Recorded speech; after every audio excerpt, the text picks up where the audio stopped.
Hi hello friends, ಇವತ್ತು morning ಅಂದರೆ ಹಿಂದೆ ಸ್ಟಾರ್ಟ್ ಮಾಡ್ತಾಯಿದ್ದೀನಿ. ಮಾರ್ನಿಂಗ್ ಅಂದರೆ 2:30 ಸ್ಟಾರ್ಟ್ ಮಾಡ್ತಿದ್ದೀನಿ ವ್ಲಾಗ್ನ. ಇವತ್ತು ನಮ್ಮೂರಲ್ಲಿ ಮಾರಿ ಹಬ್ಬ ಇದ್ದಿದ್ದರಿಂದ ಎಲ್ಲರೂ ನೋಡೋದಕ್ಕೆ ಅಂತ ಹೋಗಿದ್ವಿ. ಅದು ಆಲರ್ವೆ ತರೋದಕ್ಕೆ ಅಂತ ಬಂದಿದ್ರು ಅವರೆಲ್ಲ. ಅದಕ್ಕೋಸ್ಕರ ನಾವು ಕೂಡ ಹೋಗಿದ್ವಿ ನೋಡೋದಕ್ಕೆ. ಹಾಗೆ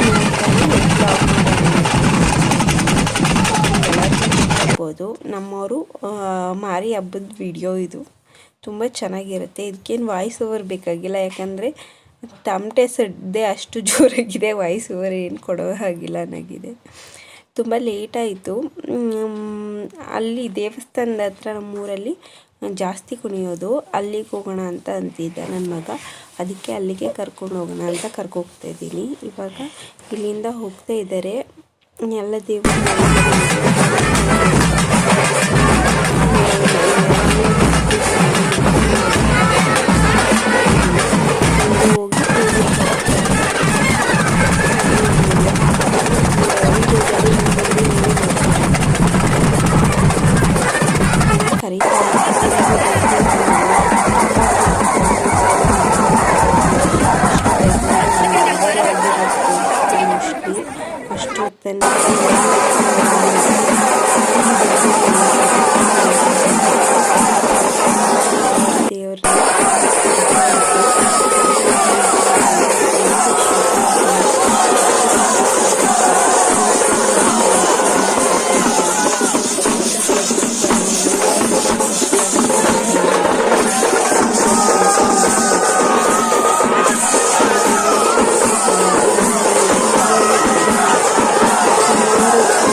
ಯಾಕಂದರೆ ತುಂಬ ಜನ ಇದ್ರಲ್ಲ, ಅದಕ್ಕೆ ಇಲ್ಲೇ ಬೀರಪ್ಪನ್ನೇ ನೋಡ್ತಾ ನಿಂತಿದ್ವಿ. ಸುಮಾರು ಹೊತ್ತು ಒಂದು ಹಾಫ್ ಆನ್ ಅವರ್ ಏನೋ ಇಲ್ಲೇ ನಿಂತಿದ್ವಿ. ಆಮೇಲೆ ದೇವರು ಬಂದಮೇಲೆ ಆ ಕಡೆ ಹೋಗಿತ್ತು ನಾವು. ತುಂಬ ರಶ್ ಇತ್ತು. ತುಂಬ ಜನ ಅಂದರೆ ಇದೇ ತಾನೇ ಬರ್ತಾಯಿದ್ರು. ಇವಾಗ ಅಲ್ವಾ ದೇವರು ಬಂದಿರೋದು ತಗೊಂಡು ಅಲರ್ವೇನ.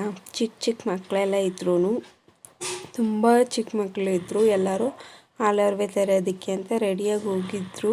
ಅವರನ್ನೆಲ್ಲ ನೋಡ್ಕೋತಾ ಹಾಗೆ ತುಂಬ ನಮ್ಮ ಕಡೆ ಈ ಕಡೆಯಿಂದ ಹೋಗಿರೋರು ತುಂಬ ಲೇಡೀಸ್ ಇದ್ದರು. ನಾವೆಲ್ಲ ಈ ಕಡೆ ಸೈಡಲ್ಲಿ ನಿಂತಿದ್ವಿ.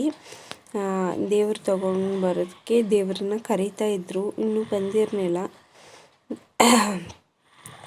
ಏನೋಪ್ಪ ಈ ಸತ್ತಾನೆ 4 o'clock ಹತ್ತತ್ರ ಅಲ್ಲೇ ದೇವಸ್ಥಾನದ ಹತ್ರನೇ ಇದ್ದರು. ಅಷ್ಟೋ ತನಕ ನಾವು ನಿಂತಿದ್ವಿ ಸುಮಾರು ಹೊತ್ತು. ಹಾಗೆ ನನ್ನ ಮಗನಿಗೆ ಬೀರಪ್ಪನ ಕುಣಿಯೋದನ್ನು ತೋರಿಸ್ತಾ ಇದ್ದೆ. ತುಂಬ ಜನ ಅಂದರೆ ನಮ್ಮೂರಲ್ಲಿ ಮಾರಮ್ಮ ಹಬ್ಬ ಅಂದರೆ ತುಂಬ ಗ್ರ್ಯಾಂಡಾಗಿ ಆ್ಯಂಡ್ ಜೋರಾಗಿ ಮಾಡ್ತಾರೆ. ಈಗ ಕಳೆದೊಂದು 5-6 ವರ್ಷದಿಂದ ಇನ್ನೂ ಗ್ರ್ಯಾಂಡಾಗೆ ಮಾಡ್ತಾಯಿದ್ದಾರೆ. ಎಲ್ಲರೂ ಬಂದಿದ್ದರು. ಧೂಪ ಎಲ್ಲನೂ ಹಾಕಿ ಕರಿತಾ ಇದ್ದರು. ಇನ್ನೂ ಬಂದೇ ಇರಲಿಲ್ಲ ದೇವರು. ನಾವು ನಿಂತು ಸಾಕಾಗೋಯಿತು. ಹೂವಿನಾರನ್ನೆಲ್ಲ ತಗೋತಾ ಇದ್ದರು ಎಲ್ಲರೂ. ದೇವ್ರು ಬಂದಾಗ ನಿಮಗೆ ಗೊತ್ತಾಗುತ್ತೆ. ಏನೋ ತುಂಬ ಲೇಟಾಗಿ ಬಂತು ಅಂತ ಎಲ್ಲರೂ ಹೇಳ್ತಾಯಿದ್ರು. ಬಟ್ ಗೊತ್ತಿಲ್ಲ ಯಾಕೆ ಅಂತ.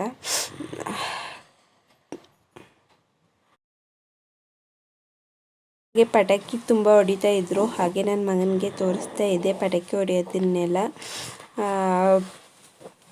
ಮೇಲ್ಗಡೆ ಹೋಗಿ ಹೊಡಿಯುತ್ತಲ್ಲ, ಅವನು ಸ್ವಲ್ಪ ಹೆದರ್ಕೊಳ್ತಿದ್ದ. ಮೇಲ್ಗಡೆ ಎಲ್ಲ ಹೊಡಿತಾ ಇರೋದು ನೋಡಿ.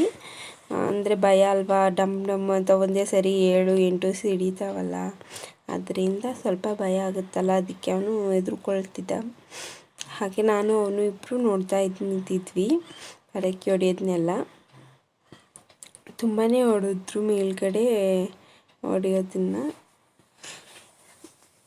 ತುಂಬ ಜನ ಮೇಲ್ಗಡೆ ಎಲ್ಲ ನಿಂತ್ಕೊಂಡು ನೋಡ್ತಾಯಿದ್ರು. ಬಟ್ ಕೆಳಗಡೆ ಏನು ಅಷ್ಟೊಂದಾಗಿ ಕಾಣಲ್ಲ. ಮೇಲ್ಗಡೆ ಆದರೆ ತುಂಬ ಚೆನ್ನಾಗಿ ನಾವು ಪಟಾಕಿ ನೋಡ್ತಾ ಇದ್ವಲ್ಲ, ಆವಾಗಲೇ ದೇವ್ರು ಬಂದುಬಿಡ್ತು. ನಮಗೆ ಗೊತ್ತೇ ಆಗಲಿಲ್ಲ. ಸಡನ್ನಾಗಿ ನನ್ನ ಮಗ ಬೇರೆ ಹೆದರ್ಕೊಂಡ. ಅದನ್ನ ಆ ಕಡೆಯಿಂದ ಈ ಕಡೆ ಬಂದ ತಕ್ಷಣ ಎಲ್ಲ ಜನ ಎಲ್ಲ ಗಲಿಬಿಲಿಯಾಗಿ ಆ ಕಡೆ ದೂರ ಓಡಿದ್ರು. ಅದಕ್ಕೆ ನಾವು ದೂರದಲ್ಲೇ ನಿಂತಿದ್ವಿ ಸದ್ಯ. ಎಲ್ಲರೂ ಆ ಕಡೆ ಈ ಕಡೆ ಬರಬೇಕಾದ್ರೆ ಗಲಾಟೆಯಲ್ಲಿ ಸಿಕ್ಕಾಕೋಬೇಕಾಗುತ್ತೆ ಅಂತ. ಆಮೇಲೆ ದೇವ್ರನ್ನ ಎಲ್ಲರೂ ಪ್ರಶ್ನೆ ಮಾಡ್ತಾಯಿದ್ರು ಅನಿಸುತ್ತೆ. ಏನೋ ಹೇಳ್ತಾಯಿತ್ತು ದೇವರು, ಏನು ಅಂತ ಅಷ್ಟೊಂದಾಗಿ ಕ್ಲಿಯರಾಗಿ ಕೇಳಲಿಲ್ಲ ಆ ಸೌಂಡಲ್ಲಿ. ಬಟ್ ನಿಶ್ಶಬ್ದವಾಗೇ ಇತ್ತು ಎಲ್ಲನೂ. ಬಟ್ ಕೇಳಿಸ್ಕೊಳಕ ಅಂದರೆ ಜೋರಾಗಿ ಹೇಳಿದರೆ ಕೇಳೋದೇನೋ ಅಲ್ಲ, ಅವ್ರಿಗೆ ಕೇಳಿರುತ್ತೆ. ಪಕ್ಕದಲ್ಲೇ ಇದ್ದರೂ ಕೇಳಲಿಲ್ಲ ನಮಗಂತೂ. ಏನೋ ಹೇಳ್ತಾಯಿತ್ತು ತುಂಬ ಹೊತ್ತು, ಒಂದು 1/4 ಗಂಟೆ ಟೈಮ್ ಏನೇನು ದೇವರು ಹೇಳ್ತಾಯಿತ್ತು. ದೇವ್ರನ್ನ ಕರ್ಕೊಬನ್ನಿ ಹಾಗೆ ಹೀಗೆ ಅಂತೆಲ್ಲ ಕೇಳ್ತಾಯಿತ್ತು ಅನಿಸುತ್ತೆ. ನಾವು ಸುಮಾರು ಹೊತ್ತು ನೋಡಿದ್ವಿ. ಆಮೇಲೆ ನನ್ನ ಮಗ ಸುಮ್ಮನೆ ಹಠ ಮಾಡ್ತಿದ್ನಲ್ಲ ಅಂತ ಅಂದ್ಬಿಟ್ಟು ಈ ಕಡೆ ಹೋದೆ ನಾನು. ನನ್ನ ಫ್ರೆಂಡ್ ಹತ್ರ ಫೋನ್ ಕೊಟ್ಟು ಅವರೇ ವೀಡಿಯೋ ಮಾಡಿರೋದು ಸ್ವಲ್ಪ ಹೊತ್ತು. ಅದರಿಂದ ದೇವರೇನೋ ಹೇಳ್ತಾಯಿತ್ತು, ಬಟ್ ನನಗೆ ಗೊತ್ತಿಲ್ಲ. ಇನ್ನೆಲ್ಲ ದೇವ್ರು ಬಂದಮೇಲೆ ಹೇಗಿರುತ್ತೆ, ಏನೇನಾಗುತ್ತೆ ಅನ್ನೋದನ್ನೆಲ್ಲ ನೀವೇ ನೋಡಿ.